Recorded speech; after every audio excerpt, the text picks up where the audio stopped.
Hello, everyone. Thank you all for joining us. Hope you and your loved ones are having a great start to the new year. We're back with another exciting GESS Talks webinar to kick off 2023. And today's discussion is going to be all about EdTech and how we can harness the power of technology to shape the future and the current and future learning landscapes. I won't give too much away, as you'll hear from our fantastic panelists shortly. But first, I'd like to say a big thank you to our webinar sponsor, Microsoft. Microsoft Education provides schools with solutions, technologies, and education expertise to accelerate opportunities for all learners. Their tools support diverse learning needs in a student-centered learning environment to provide equitable, inclusive, and accessible learning that inspires confidence and encourages independence. A few bits of information as well before we get underway. For all attendees, you can find the control panel on the side. There's a Q&A tab and another one for handouts. You can browse and download these at any time during the webinar. Please feel free to use the Q&A, ask us questions, as the panelists would love to hear your thoughts. We'll do our very best to get through them, but if we don't manage to, the system saves them down and we'll try to get back to you after the webinar. Without further ado, I'd like to introduce our chair and moderator, Al Kingsley, the CEO of NetSupport and Multi-Academy Trust Chair, to introduce the rest of the panel. Thank you, and over to you, Al. Thank you so much, Danny. Pleasure to be here and really excited to be talking about a topic that I know everybody is very passionate about and always is a healthy one to spark debate. In the spirit of talking about the latest technology, you'll be pleased to hear I have dialed up my fastest modem available and loaded a few questions in advance from a floppy disk. So I feel like I'm right at the cutting edge. But more importantly, three great panelists that I'm going to introduce to you, people I'm sure will be familiar to many of you who are already very active sharing their words of wisdom and advice across the sector. And so in no particular order, sounds like a game show saying that, really pleased to have Baz Nijjar here. Baz is the Principal Advisor for Education Technology at GEMS. Baz, welcome. Linda Parsons, a very well familiar innovation lead across the sector. So lovely to have you here, Linda. And last but not least, Carl Morris, Head of Private Tutors at Carfax Education and Principal at Carfax College. Carl, welcome to the conversation today.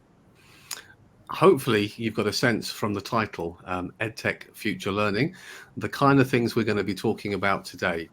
Primarily, we really want to look and talk about some of the technological advancements that we've seen over the recent years and months, looking at what we're seeing as being embedded now across our schools, and naturally talking about some of the opportunities that we see on the horizon. Perhaps some are yet to be proven, but we'll hopefully give you some top tips and takeaways as part of our conversation. So I think with that in mind, we will dive into a few opening questions. And what I'm going to try and do is keep an eye on the Q&A, but we may well end up, after a few sort of prepared questions that I've got for the gang here, dip into some Q&As towards the end. So let me start off, if I may, with you, Baz. We can't help but see technology has been brought to the fore over the last few years, and the wealth of options we see at our schools across the regions and at other events, GESS, of course, being a great example. From your perspective, what aspects have become really and genuinely embedded within your schools? Thanks, Al. And you're right, due to the wealth of options, we are spoiled for choice at times, and it can be difficult to vet the quality of the softwares that we want to embed and the impact that they can have. And every month or every year, we'll see more and more technologies released, more companies come to fruition in terms of impacting positively on EdTech, whether that's students, parents, or teachers, and general day-to-day running of the school. Some of the areas I feel that have had the most impact, for one of them is personalized learning pathways. There's a number of software out there now that are genuinely having an impact on creating personalized pathways for our students, differentiating the tasks to ensure that they are on the path that is most feasible for them, and just adding value to the learning so that they can focus on the tasks that they are most comfortable with and challenged at the level that they require, adding value to the learning because it enables the teacher to focus specifically on those students that require that extra support, or or that extra push to ensure that they are challenging themselves and they're not at a comfortable level. But the personalized pathways that are being created are down to the AI and the machine learning behind the softwares that are being utilized, because they are tracking the answers, they are tracking the inputs of what the students are entering, and as a result of that, providing activities and resources that will help lead them into further improving their outcomes. And I think that's one of the key areas that we've certainly been focusing on, because it's part of every school's outcomes that they want to improve and fulfill every student's full potential, whether that's academic potential or personal development potential. So I really support any software that is utilizing the AI or machine learning in personalized pathways development. Also data analytics, that's hugely being supportive in terms of what the senior leadership teams or the middle leaders have to embed in terms of creating reports, creating interventions, ensuring that the students are on track and achieving their goals. And also the interventions have to be timely, and utilizing the tools just adds that extra value, so that there is no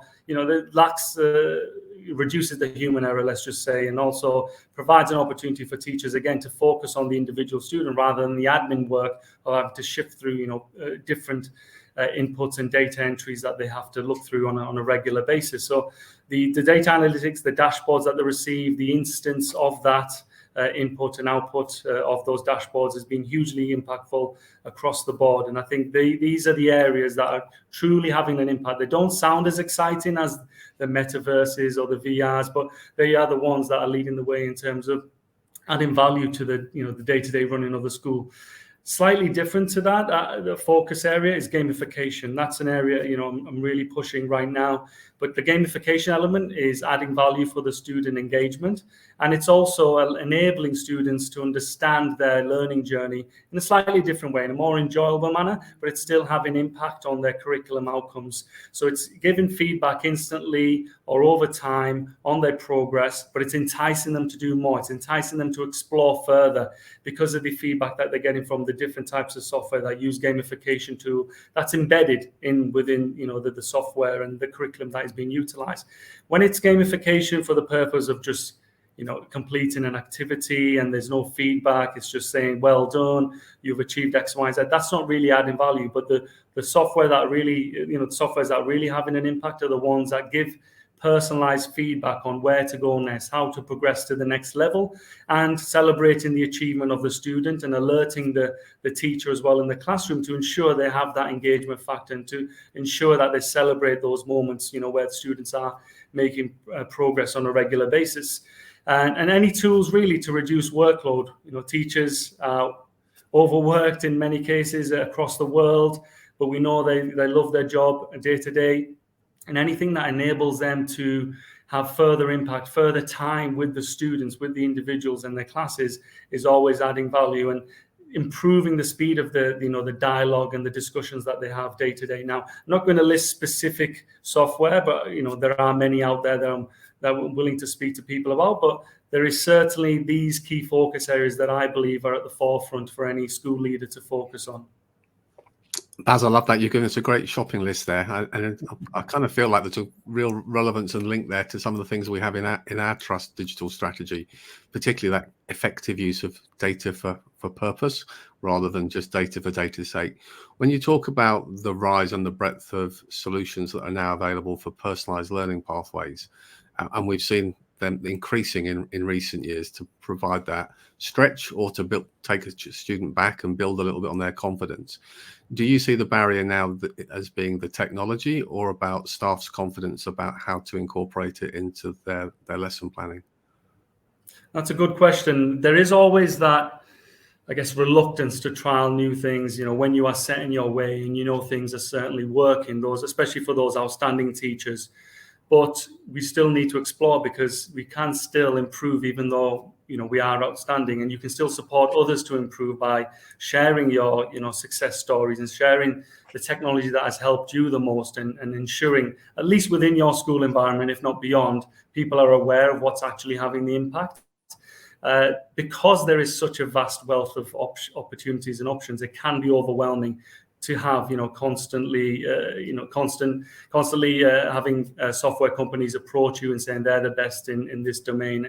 and to ensure, that you're using the right software for the right means. But I see that right now, given the advancements that we've had in recent times, especially since COVID and post-COVID, it's more a case of familiarizing and setting your ways in a select number of software. Before, I think there were so many options and people were trying so many different software, they weren't sticking to one or two to really have that impact. They were maybe moving too quickly.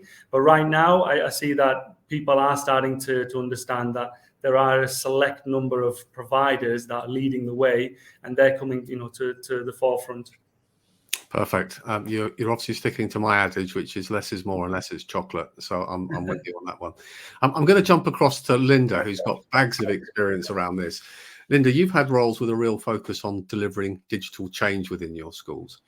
How have the lessons learned over the last few years shaped your approach to delivering digital innovation and a strategy for change in schools? Well, actually, like a lot of what Baz said, as you can probably see, I was like nodding enthusiastically to, because it's like the things that you implement, like whether you're a classroom teacher, to senior or to middle leadership to senior leadership, like everyone innovates, and everyone has a different definition of what innovation is. So therefore, change and digital innovation looks vastly different in every single school, and could have a different interpretation.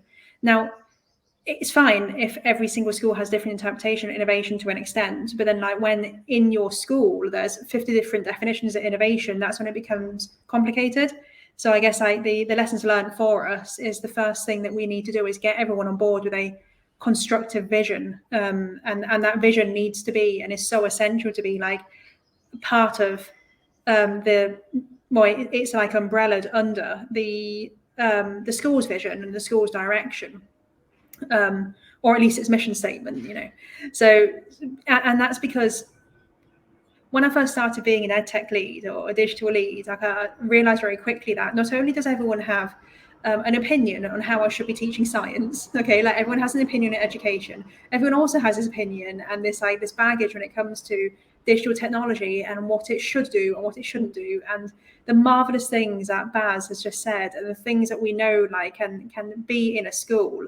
There's always someone who has like a different perspective, and it's making sure that your stakeholders for change management are all on the right page and they all understand why you need to change before we actually implement that change, before we even start building that roadmap. I think one of the biggest lessons I learned quite quickly on was you don't say, I am change, like we are here in a meeting because we want to change. Like you kind of say, we're here in a meeting because I'd like to hear your opinions, and I'd like to hear your opinions on how this particular thing is going on, because you must bring people around the table like with you. And that's mostly crucially true for your middle leaders and your senior leaders, because with the best will in the world, you as one person cannot be everywhere at once. And your digital champions, whether you have 5 of them or 20 of them, cannot be everywhere at once because they're more than likely classroom teachers. So you've got to get everyone at every level behind you, because otherwise your digital change will fall flat. And I guess I have an anecdote, but that might come later. Or stories to tell you, but that might come later. Change is exhausting, as everyone knows, like because of what happened with COVID, because of what happened with Brexit, because of what happens with in any part of your life. Change is exhausting. So it does require time. It does require proper communication. I think one of the best pieces of advice I was ever given was by a leader that I'm working with at the moment. And I heard him say once, communicate 3 times. And then do not do anything before you communicate 3 times before, because people will forget, people will miss the email, people will forget your roadmap, so it requires time, and it also requires development, and that development can come in many different ways. It can be because you're doing a help desk. It could be because you're giving them the resource, it could be because you're doing a workshop, and multimodal methods of explaining and multimodal methods of development as well, like drip fed throughout the year, is a lot more effective than if you think about watering a house plant. You don't give it 5 litres of water at the beginning of the month and just ignore it. You've got to give it throughout the year. Otherwise, you end up drowning the house plant at the beginning of the month, and there's just a barren desert at the end of the month. That's not good for educators. I love that analogy. I think some of those strands, when we talk about bringing that digital forward, is always about the people and the process, the co-production, the concepts we've talked many times about. And I know you good folks have as well, about professional development shouldn't just be for the first day of the academic year, but needs to have the continuous part built into it. So they're all really, really good strands, and hopefully we'll bring together some of the technology and some of the change management advice that you've shared there, Linda, together in our conversation as we continue. I'm going to jump to you, Carl, if I may. We've seen the role of technology where we've moved from virtual to hybrid learning environments for our learners. How have you identified and embedded, for want of a better term, the best bits into your provision at Carfax? Yeah, so Carfax is an unusual setting as a school, because we offer a totally one-to-one education. So everything we do is built on this premise of personalization. And I was given the envious task of moving to the UK and becoming the principal of the school in February 2020, and then told to close the school a few weeks later because of the pandemic, which was very tricky. But because we're one-to-one, it wasn't too difficult to move online. That moving that provision online was fairly simple. What became very difficult was almost standardizing a personalized curriculum. Now we had to train a lot of teachers, some of which had been delivering online tuition for a very long time, some of which had been moving, had never really done an online lesson before, and we were using Teams, and had never used something like Teams. And that kind of training people and getting people to see that an online lesson can actually be incredibly powerful if done correctly was very, very difficult. And I think that was our real challenge, deciding on silly things like which whiteboard we should be using. Should it all be one integrated thing? But in the end, what we saw was the power of things. A lot of the things that Baz mentioned, the data analytics, these developing personalized pathways, and actually using the technology to aid in that, rather than what we've been doing for many years was doing it very manually, really enhanced the experience for a lot of our learners, and a lot of them actually remained online post-pandemic because of that. And what we saw, well, we always offered a degree of flexibility, personalizing a curriculum, and having a school day that was non-traditional, or terms that were non-traditional, was always a big part of what we did. But the technology and the online format allowed us to really take this to the max. And I think that what Linda said earlier about everyone having an opinion on the way that you teach, well, that became very apparent when we talked to our teachers, and we could step into lessons, or we could drop into lessons on Teams and do an observation, and everyone does have an opinion. And what we've really tried to do with this kind of with knowledge that we learned during the pandemic is create a really diverse offering in our school. So we don't just have one way to teach chemistry. We have 10 ways to teach chemistry A level, and we choose the right teacher or the right methodology based entirely on the kid. So I think that what we ended up with was benefiting by shifting the focus right back onto the student. And it was like Baz said earlier, this kind of gamification with purpose. We don't just use our technology because it makes our lives easier, or our teachers can work from home, or we don't use it for that. We use it to enhance the experience. So everything we do when we bring technology into our classroom, into our sessions, it has to have a core pedagogical purpose behind it. That was challenging, but it's probably our real strength now, and it's kind of why we're moving even more into this kind of online space in the last few years. That's really interesting, Carl. I mean, one of the things that, and I use it in a very generalized sense, people's perceptions is when we roll back to March of 2020, the transition to delivering any form of online learning was quite prescriptive. So it seems like the most powerful lesson learned is about that flexibility and nuance to suit the learner, and how you can adapt the technology as part of that experience. Yeah, absolutely. That's definitely the power of technology. It's the personalization and the flexibility, I think. Fantastic.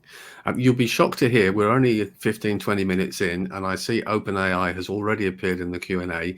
So I'm just going to reassure those who've asked the questions. We might be coming on to that topic, amongst other things, during our conversation, but a very relevant question because everyone's thinking about not just the now, but what's next. If I can, before we get on to a little bit of future gazing, I wanted to dive in with the three of you to get a bit of a sense and ask you to share a project or an innovation that you've introduced into a setting in recent years and how you've measured success and the impact achieved or not. And I think one of the things we definitely have moved towards is thinking not just about how do we deliver those great resources and the project management approach that Linda shared, but also looking at different ways to measure impact. So if I can, I'm going to kick off with you, Carl, seeing as I've got you on the hot seat, and see if you'd like to share one first for us. Yeah, absolutely. I think one of the real innovations that we've done over the past year is branching out into social media style content, kind of driven by this putting the student first and thinking about how students consume content and what interests them, rather than holding them to a standard of, oh, this is what education is, and if you don't conform to this, you're just a disruptive kid, which I always find quite funny because a disruptor in the real world is actually a good thing, and then in education it's not. But so we branched out. We started doing short form content on TikTok, and the whole idea here was to engage students kind of slightly tangentially. I've always been a believer that some of the best learning happens when you go down the rabbit hole of a student question, or when a student asks something that seems off topic, and then you use that to get some education in. So we started using kind of pop culture references to crowbar in various different parts of the curriculum. And we saw success almost instantly. I mean, we started this summer and we've had well over 15 million views now. And I think the most amazing part of this was when, it must have only been in the first month, we saw one of our students came to a lesson with one of our tutors and said, I've just seen this video on, I can't remember what topic it was, but or on this topic in science, and how does it work? And the teacher was actually the teacher who voiced that lesson. So he on TikTok, he's like, well, that's actually me. And it turned up on his For You page. And that then was an amazing start to that lesson. It was really engaging. And I'm sure that student will remember that forever. I mean, I always remember when a kid asked me a good question. I'll never forget when a kid asked me, why is water wet? And I just started thinking, why is it wet? And then that turned into a lesson about, the chemistry of water, and then, even going into things like neuroscience and the nervous system, and education like that is really what gets us excited. And so these short form TikToks have been a real great segue into some really amazing lessons. Carl, I love that. And right on cue, in the Q&A, one of the questions asked from Angel was, how do you ensure students and educators consume content? Which kind of links a little bit into making the content accessible, informative, bite-sized, the way that you deliver it. So have you seen that variation in the way that you present it has had that impact? Yeah, absolutely. I mean, the way each generation consumes content is very, very different. And it seems to me that it's slightly arbitrary to say that the previous generation's consumption of content is better than the next. And so we've really taken this view of, what do kids consume and how do they consume it on different platforms? So you'll see our short form content is different on different social media because we've learned lessons from that. We've seen that our TikToks are not a teacher in front of a whiteboard. They're interactive. They've got emojis in it. We're thinking, how do the kids engage? And let's make something they engage with. And if they come away with that, understanding atomic structure and bonding, great. Fantastic. I really like that. And I'll fax you some notes after the session. Linda, can I jump across to you? Yes. So I'd like to. Sorry, I'm getting a bit distracted here. So I'd like to actually build on what you said about like how do you know that your platforms and your innovation is actually impactful, and analytics 100% is what it really ties together what Carl and Baz were saying, so that's why I was smiling. But also yes, so I actually wanted to share with you a project that very nearly failed, because I'll tell you why. Like it was actually the implementation in one of my schools of a learning platform. And even though we knew that we needed to change the learning platform because it wasn't to spec with the learning that we wanted the school to do, our teachers were so wary and like just tired with change, like because of the last couple of years, that we didn't anticipate, like, you know, how much that would affect, like, you know, how much that announcement would affect like the teachers. Like they knew that what we were using wasn't quite right and it was wasting their time, but they also were just like, but it's new and it's going to be even more time invested. Like, but then that's where the roadmap kind of really put, like, you know, the teachers' minds at ease, like, you know, knowing and agreeing, like, you know, the different stages of there's adoption and there's implementation. So knowing when like each segment was going to happen, when it was going to be trained for the teachers, when it was going to be delivered to the students, when the parents are going to be able to see in, what the parents are going to be able to see. Yeah, so we needed a platform that really complemented a gradual rollout. And yes, so the success of that is still ongoing. We're still halfway through. But it was really measured by the analytics with the learning. So how many, without giving away what platform it is, like how much content is being created on that platform, how many times do the students log in per day, like how many times do the teachers log in per day, who's logging in, like, you know, we do like almost like digital classroom, like book checks, like kind of informal kind of like drop-ins to see like best practice, but also see what's been put in there. And the feedback that we got at the moment is that after the last digital audit that we did last year, this year we're just about to do our new digital audit, and it looks promising at the moment, but we don't have the analytics quite yet because it's a work in progress. So that's a really interesting one, Linda, because I think we'd all sign up to if we can see an increase in engagement and activity for learners in any of the platforms. There's always a good step forward if they're actually, we can also see on that analytics as you share that kind of progression. Mm-hmm. One of the questions that just shared in the bigger picture here was, how do you measure success in education?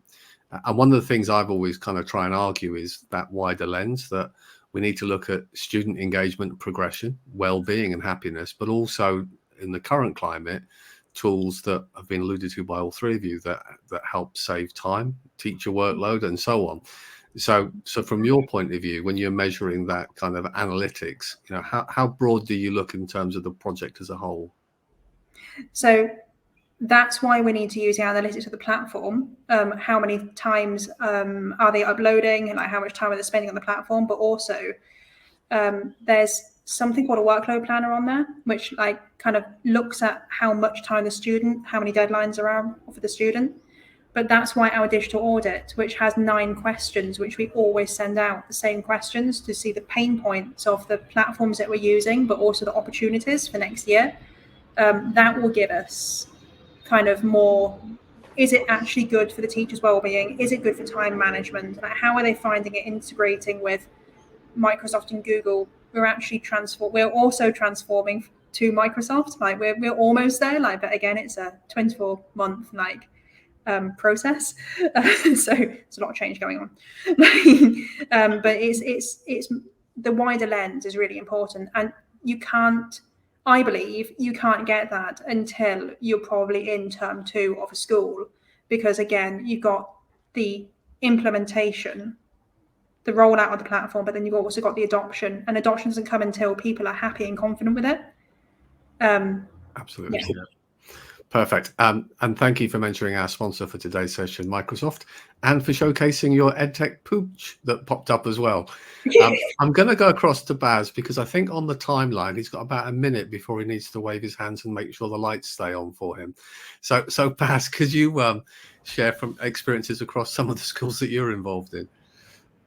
Yeah, sure. I mean, some great examples already shared in terms of how to implement technology, how to work with your staff to ensure there is going to be an impact. And that's a key area. You know, you need to work in small groups, ensure you have the right people on board, ensure you go through those, you know, pilot stages and build up to a wider rollout. And that's one of the main ways, you know, that you can be successful. My personal example, I mean, we've all got examples of technology success stories, but I'd like to use gaming and esports because that's an area that I'm currently pushing and an advocate of, because there's a lot of potential behind it, and you'll see a lot more, especially in the UK now, being pushed by the likes of Pearson and British esports, and the impact it is having on students. And you mentioned, Al, we need to look at different ways of measuring, and I think one of the questions was, how do we measure success or education success? And it's not just exam results. And as educators, as people that leading schools, we need to look at the personal development of a child and provide those alternative opportunities where we can measure success as well. And through gaming, we are looking at, and I've trialed a number of different methods which will be released in the coming months.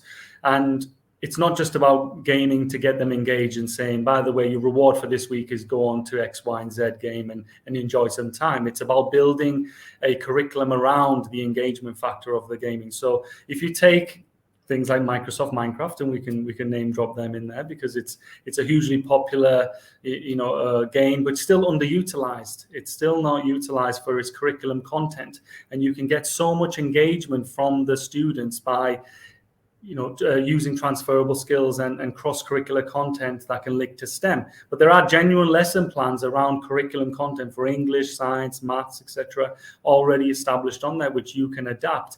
And it is a platform that the students are using, majority of students are already utilizing.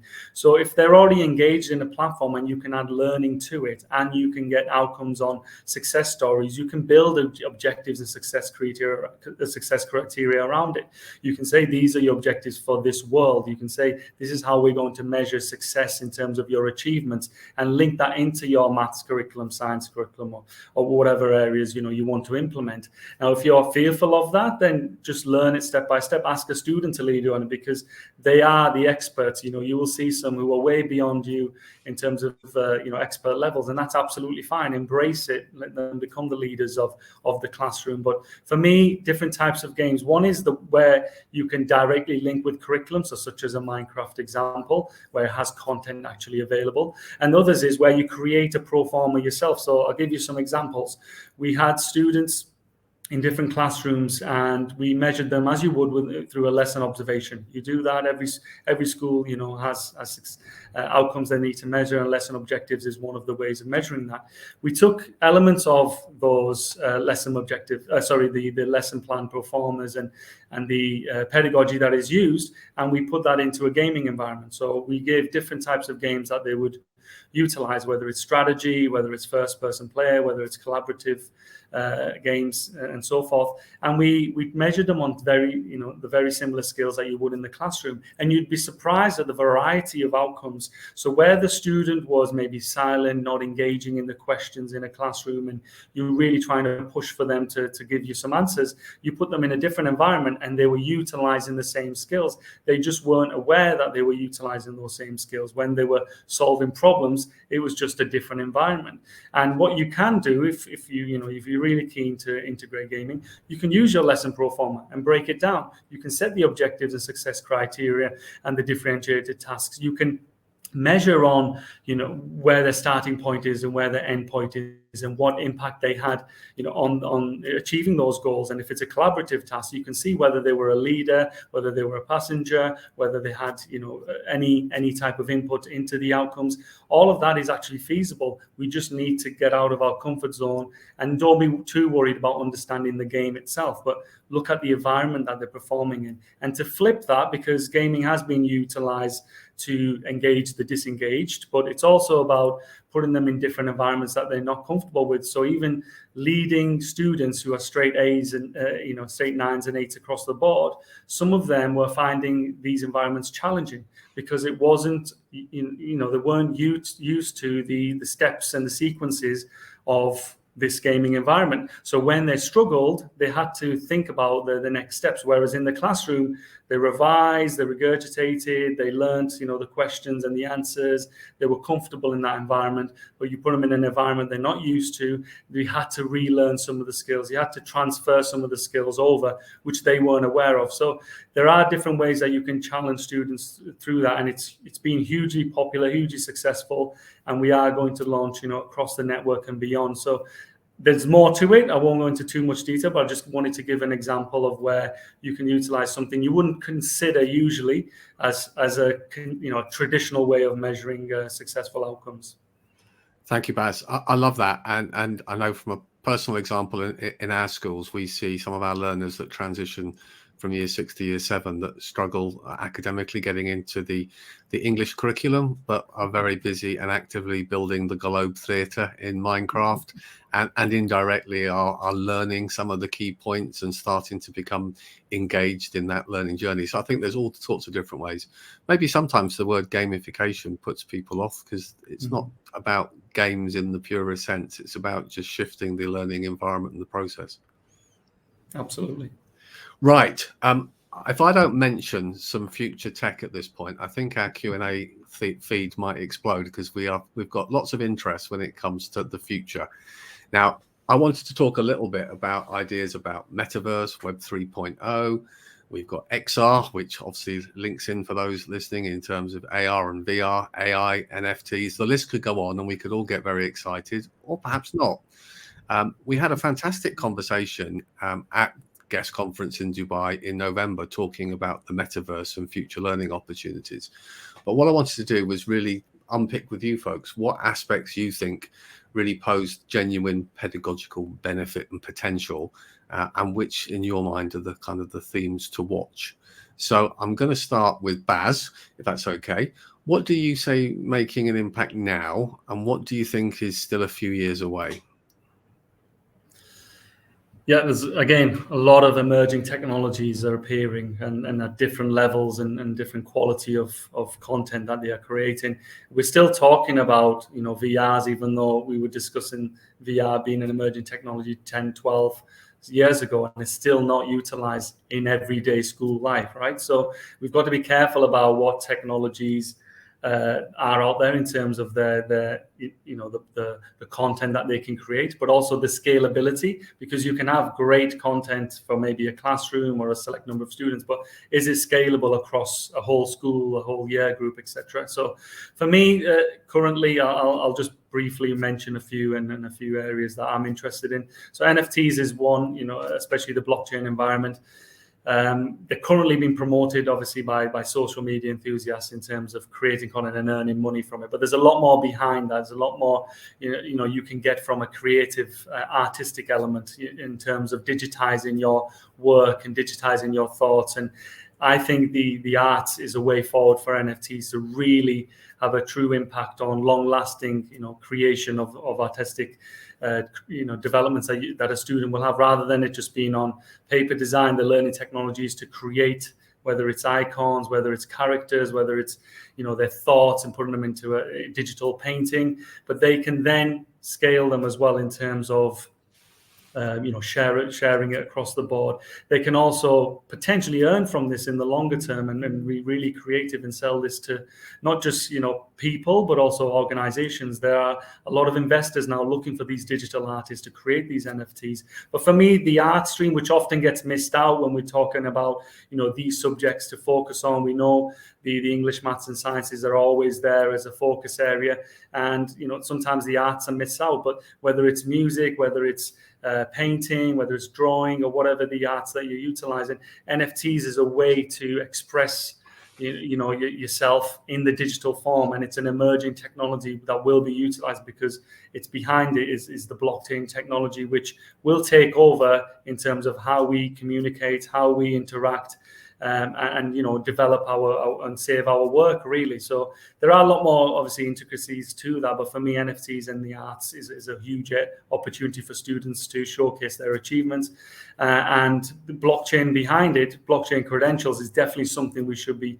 pursuing. It's about keeping those success stories, whether it's certifications or accreditations, and having them in that one area. How many times have we had to go and find our certifications and achievements? And those of you that are old enough or old as me will remember your purple folders and records of achievements and those things I used to carry around. But having all of your achievements that sometimes can get missed, but on the blockchain and verified, means they're also transferable to different countries, because those of you that have moved on, you'll know that you have to go through a process. You have to ensure that your certifications are, correct, and you have to get them verified and so forth. But all that can be negated if we have those blockchain credentials. And I think, and I challenge the exam boards to come on board with this and to ensure they are leading the way, because it's your certifications that the students are out there to trying to achieve, because the industry is already there. You can achieve these credentials with the Microsofts, with the IBMs, and have industry qualifications on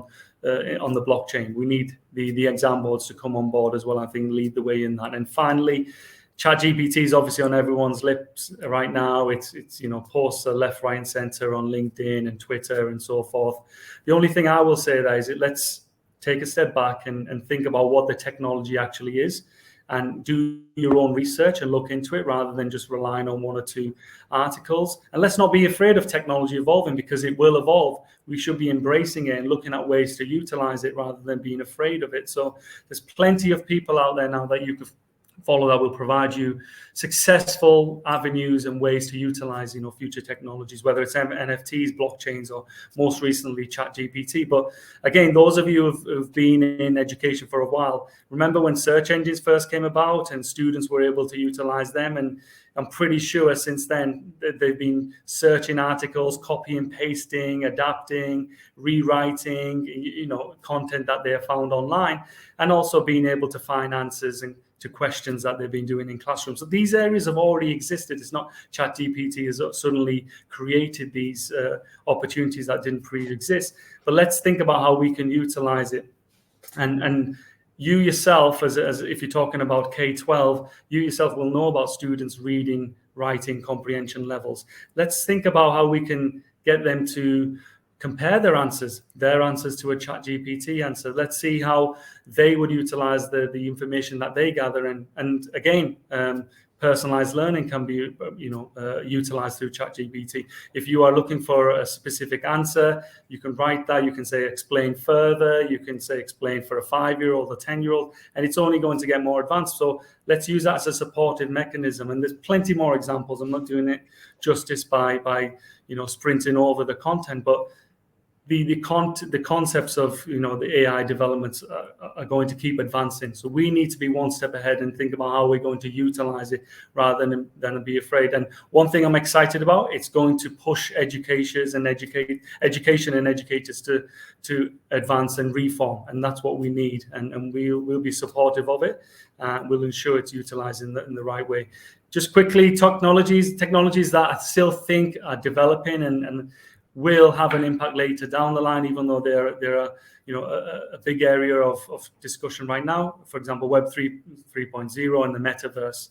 It's still in development. It's still in its early stages. Yes, there's a lot of investment going into it. Yes, there's a lot of potential behind it, especially in terms of education and the environments we can develop, but it's still in its infancy. And it's still going to take many years in terms of scalability and accessibility. And again, let's embrace it now. Let's see how we can work with it. But it's still, for me, a while away before it can have true impact.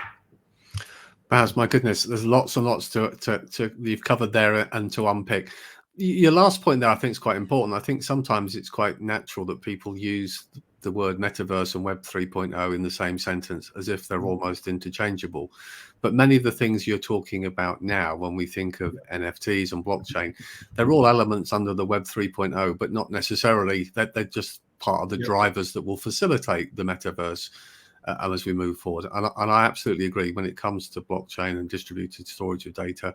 Certificates is a great one. I might be able to find my 10-meter swimming badge from 1975. I'm sure it's out there somewhere. But it's really important to separate those two strands and think of them in different chunks and how they can be appropriate and relevant right now. Linda, can I jump to you? And I'm sure there's going to be a bit of crossover there on some of your thoughts from the long list that Baz has shared there. But it's good though, because the thing is, with more crossover, the more there's a consensus on where innovation may take us in the future and what's impacting, and that's why you share ideas, right? So my ideas on what's going to impact now really come from my teachers. I just happen to be interviewing them at the moment on the definition of innovation, because again, going back to what I said before, there's 50 different definitions of innovation, and they're not necessarily wrong, they're just different. But the things that they resoundingly all said was the creativity was mentioned at some point in that innovation in education, and the idea that education now, as what Carl was saying, education now cannot just be knowledge consumption. Like we've gone way beyond that now. Like, you know, the days of like going into a dusty library or a really nice fancy library it's kind of gone now. Like, you know, we don't get knowledge like that anymore. So I really do think, like, you know, the advent of getting things like ChatGPT, like, yes, with its kind of, we've got to be careful about it, like with any other source of information.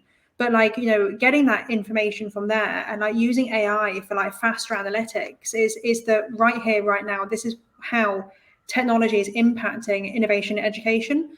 And we need to be aware of that and aware of like how our students are going to be using that for assessment and using it to help them get their knowledge, because why waste their time in the classroom saying things that they could get in 15 seconds on Google? Like, and, you know, and so why not do things that are more creative and more project-based so that they can actually get the critical analysis and get the critical thinking skills up, get the literacy skills up, is what you were saying, Baz. So I think that's the here and now impact. For later on, until okay, no, I'm going to say that like in a bit, but it's just like, you know, where qualifications are going and like the globalization. Like, we're really lucky to be in Dubai. We're really lucky to have such transient international community, but it's happening everywhere to a certain extent. And particularly when you go to university, and you look at UK universities now, and they're kind of I think 30% of them are already hybrid. So they've already made that jump onto like having a digital classroom. So the next jump is going to be, well, the metaverse. I know it's in its infancy, okay, but like I can see it going there. Like, and it's just like, well, okay, like if they're jumping to be in the metaverse, well, what's to stop a child, you know, a young adult jumping in between university, like outreaches? Like, you know, I want to do my PGCE in University of Birmingham, but then I might want to do a module in Dubai to get like a Middle Eastern school. Blockchain is your answer there. Okay, but it is the franchises, the big education franchises. It's the big governments that are going to kind of make that shift. And I do hope in the far distant, well, hopefully not in the far distant future, but I do hope the next stage in that is actually blockchain and a reform of assessment in K-12 education. Because otherwise we're going to have this gigantic gap in between like the workplace and universities and further education and K-12 education, which would be such a shame. Yes, that's a really nice one to wrap that, because one of the key questions that all of this discussion around technology will lead to is that ultimately the workplace and the skills that we need for our future workforce will dictate the skills that we need to empower our learners with. And so many of the choices about should we, shouldn't we have been taken for us.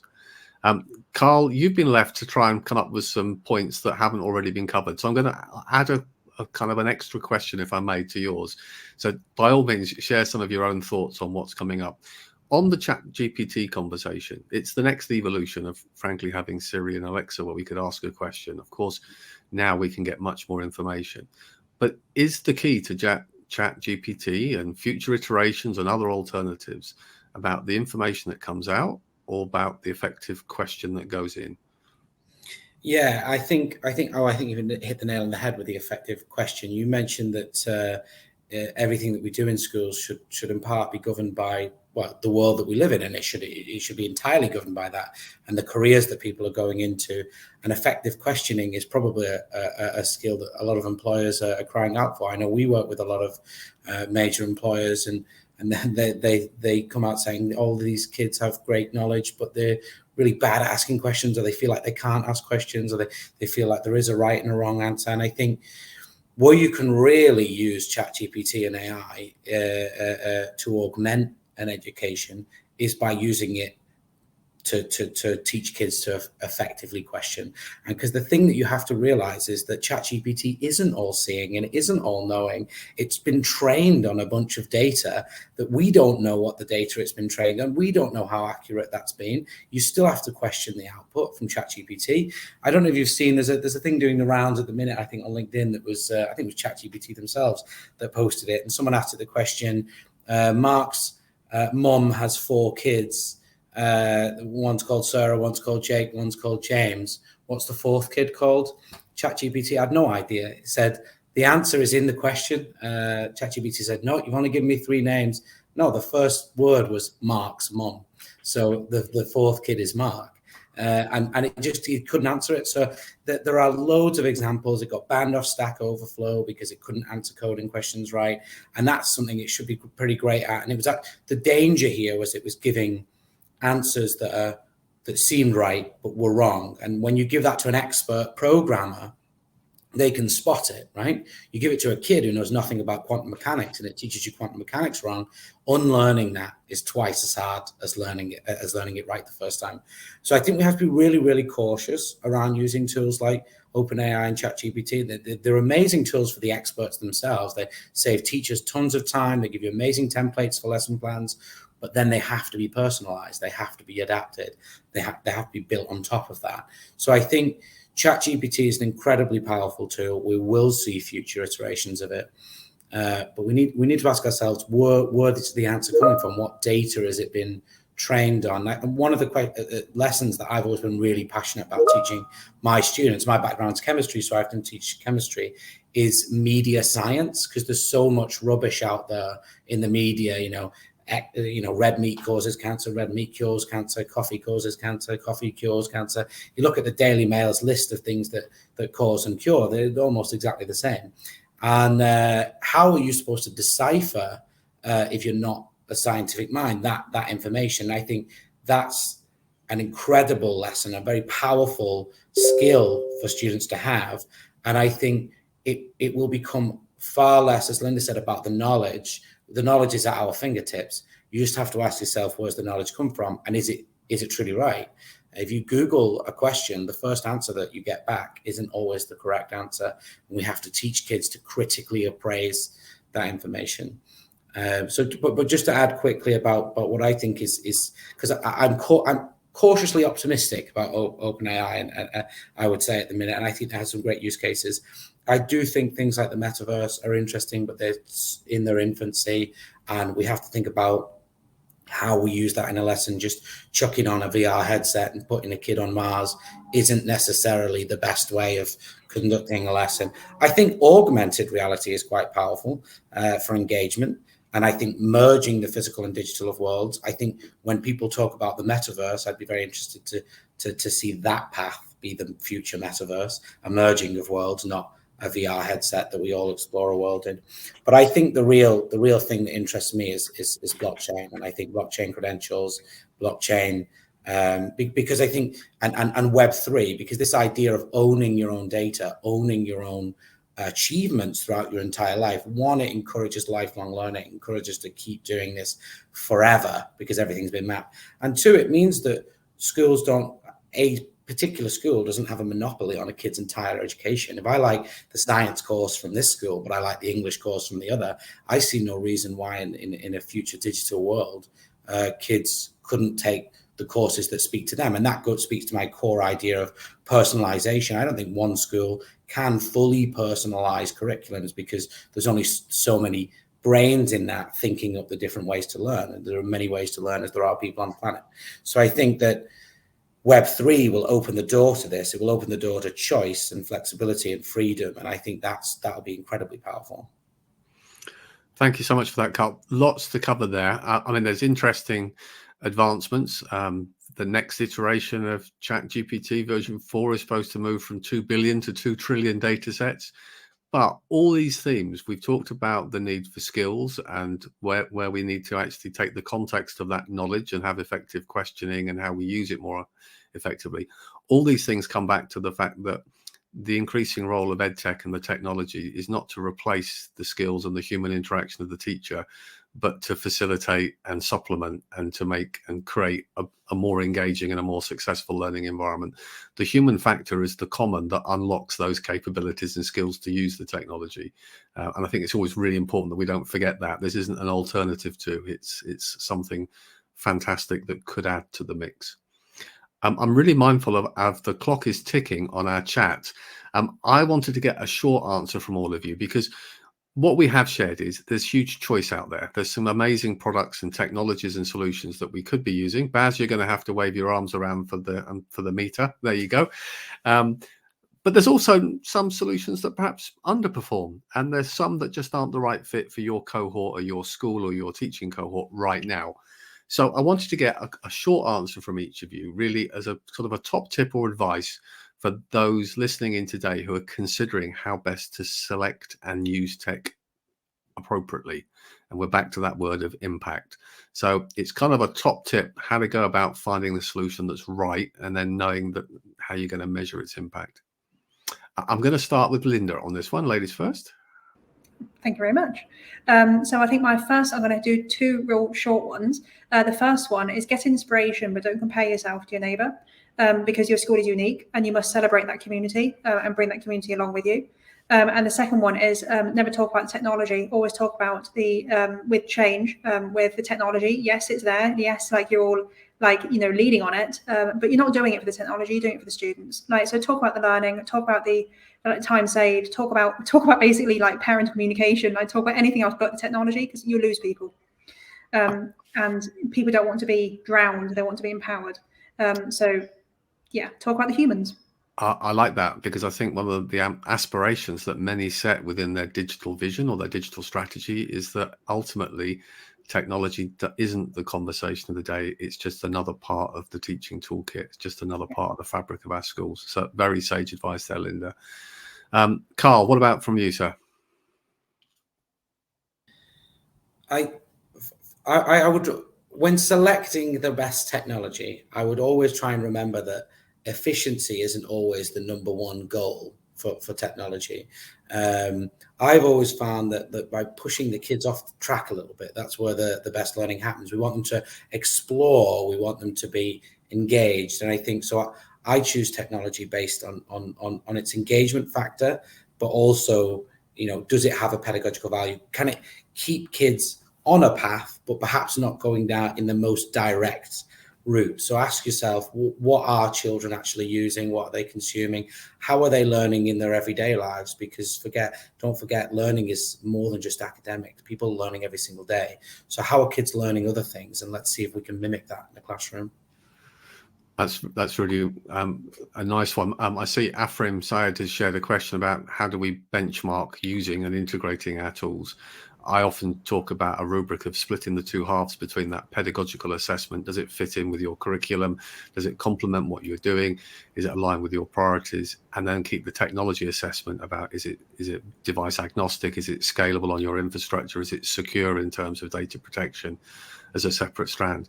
But ultimately, the litmus test is always, is it used, and does it become embedded in your teaching and learning? Because we're all used to having a shiny for a few weeks, but that's the litmus test, isn't it? Does it actually move the dial somewhere?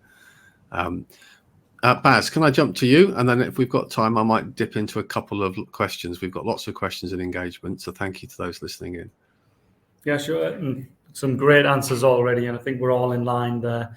And we just need consistency across the board, I think, and everyone who's a decision maker needs to think about the suggestions that we've shared today, in terms of, if we go think about it, it's about the impact, right? The technology that you're looking to integrate and launch, what is the impact in what area of your school, and compare that to your school improvement plan and school improvement needs to ensure you're not just adding on to something that you're successful with, you're looking at an area that you can provide extra value to, and do your own research. Request a pilot, trial it, ensure you have an internal group of stakeholders, whether it's student, parents, and teachers, that you can rely on, that will give you that feedback, and to ensure that this is the right tool to utilize, or the right software that we can integrate. And principals, I certainly advise principals to ensure that your senior leadership team are involved in this, and that they all have a responsibility to look at EdTech in their variety of roles, because whether you're a pastoral lead, or you're a safeguarding lead, or you're teaching and learning lead, you all need to be involved in these decision making, and not just leave it to one or two staff members, and to give them the opportunity to explore, the time to explore, and work with those key stakeholders, those key groups that you trust in your school, and not to make quick decisions just because, as Linda and Carl also mentioned, other schools are utilizing something that they say benefits them. You've got to look at what's right for you and your key stakeholders. Thank you, Baz. And just linking to that, you're thinking about your community, your stakeholders, your learners. There's been a couple of questions raised while we've been talking about some of the future tech and current tech, frankly. I mean, VR is current in some schools, some it's not as well embedded as perhaps it could be, and in others, there's been some great innovation done. But Pete and some others have raised a question about whether the utilization of tools like VR, and I guess we talk then extend the conversation to the metaverse, does it have the risk of exasperating the digital divide between the well-funded schools and those that aren't? So really thinking on a global scale, as we become more heavily invested in technology, how do we mitigate from making that divide greater? Does anybody want to dive in with some thoughts? I'll have a go here. So I think it obviously can and will exacerbate a digital divide if we're not conscious of it. And I think one of the things that I've always found interesting when we're testing things, and we do a lot of in Carfax school improvement work with schools, and we test lots of technology, and we're a whole broad range of schools. It could be state schools, it could be private schools, and we've always found that we seem to get better data from I would say the state sector, or perhaps even schools that are slightly underperforming at the minute. Because if your school is, everyone's getting around 80%, and you bring in this technology, and then everyone gets 83%, and then it's you don't really know what it is. But if you go to a school where the averages are much lower, and then you bring in this technology and it gets everyone up to say 80% minimum, that technology is quite powerful. So when I'm talking to other EdTech companies, I really encourage them to actually give away the technologies to underfunded or schools that don't have the funding to afford it, because the data set is so powerful. It's much better. You get a much broader range. You have a much broader range of students there. And then this can perhaps bring the digital divide up, because these students get it for free, and we can balance the scales. And it's exactly what we're planning to do with our EdTech project as well. Thank you, Carl. Just building on some of the questions that I can see, and there's been some great questions raised. We've talked quite a lot about the need for skills. And so one of the questions was, any thoughts on how to measure the impact in areas such as personal development and soft skills, where some of the approaches we're taking now are helping to build those skills, and we can actually measure those in our learners? I could try with this. Because I know that Baz like it. I'll be short because I know that Baz has got a lot to say about this. But looking at different curriculums has really helped in the last couple of years. Our schools develop. As you can tell, I'm kind of British educator, and I've been teaching the British curriculum. But there's so much more that we could learn from looking at project-based learning, from American curriculums, from the Canadian, I think the Canadian curriculums as well, like the IB. The framework and how that it can be implemented into any curriculum theoretically. And I think by looking at it like that, things like critical thinking skills, the thinkers, being knowledgeable, the IB curriculum, you do get more of an opportunity to maybe explore how you would start measuring those kinds of soft skills, how you start developing them. Yeah. Perfect. Baz, did you want to jump in?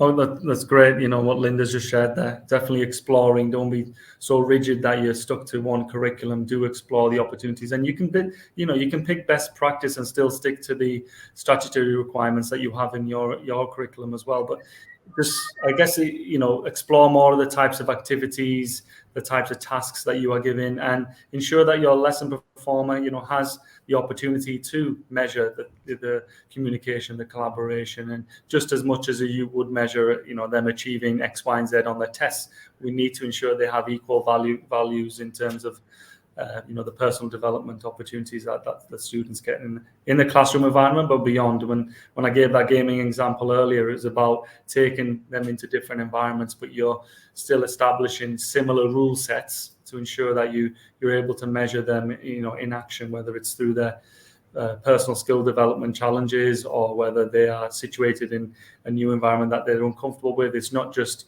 complete question, and get the answer right, and that's your end goal. We need to put that into our pro formers. That's one of the ways, adding on to Linda's points. Absolutely. One more thing. Linda, if you think about your CV now, how much of it is actually a bullet point to your qualifications, and how much of it is a portfolio? So creating the portfolio and sending that to universities is so powerful. And I think it's something that, like, particularly with soft skills, that's how you show the soft skill, not so much with like an A star or a 9 or wherever it is now. Like it's with that piece of work. Yeah, good point. Like that. I'm going to wrap things up with a question from somebody that I'm sure you'll be familiar with, Tom Sale, who has shared lots at GESS conference and events across the region.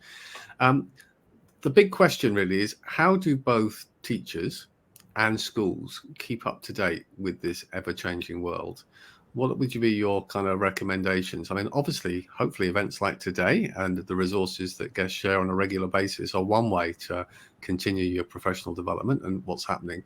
But how do they make sure that our schools don't get left behind with just looking at some of the shiny things rather than the really important changes that are happening?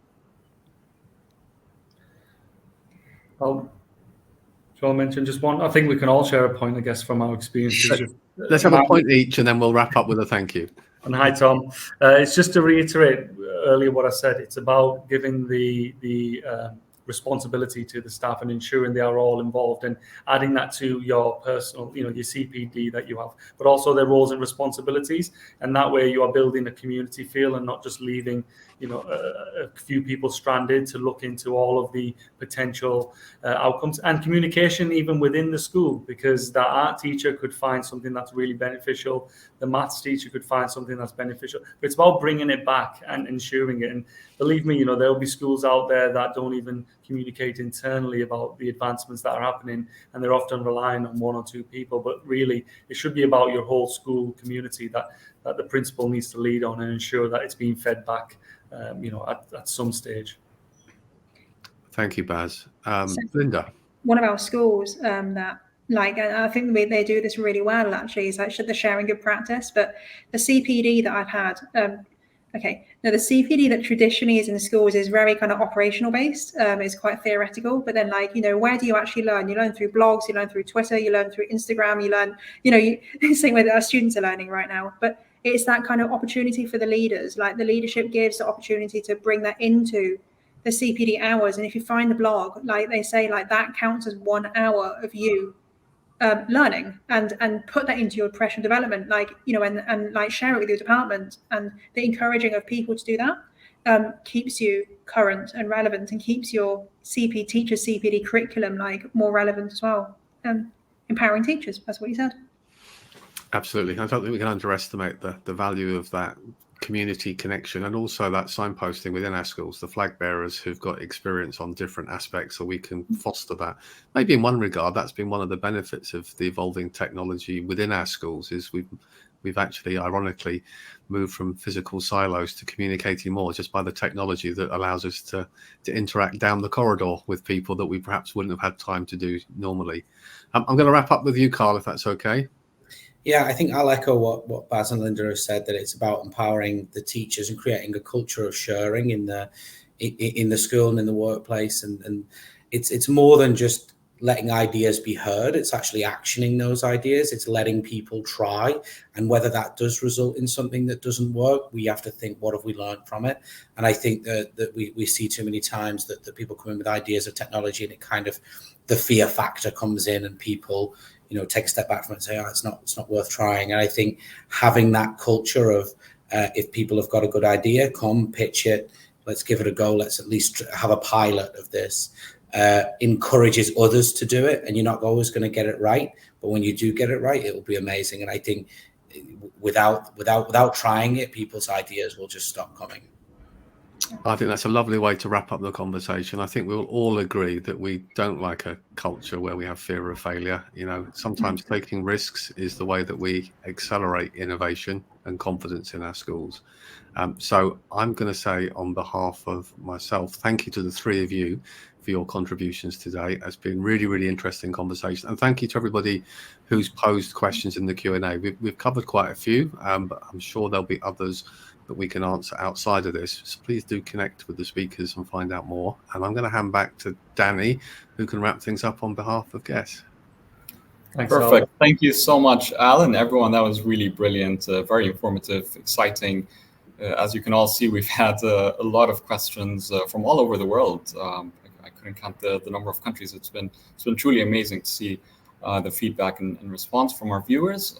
As Al said, for unfortunately all the questions that we couldn't get to, we'll try to send them across to our distinguished panelists and try to get answers for you, or you can connect directly with them after the webinar.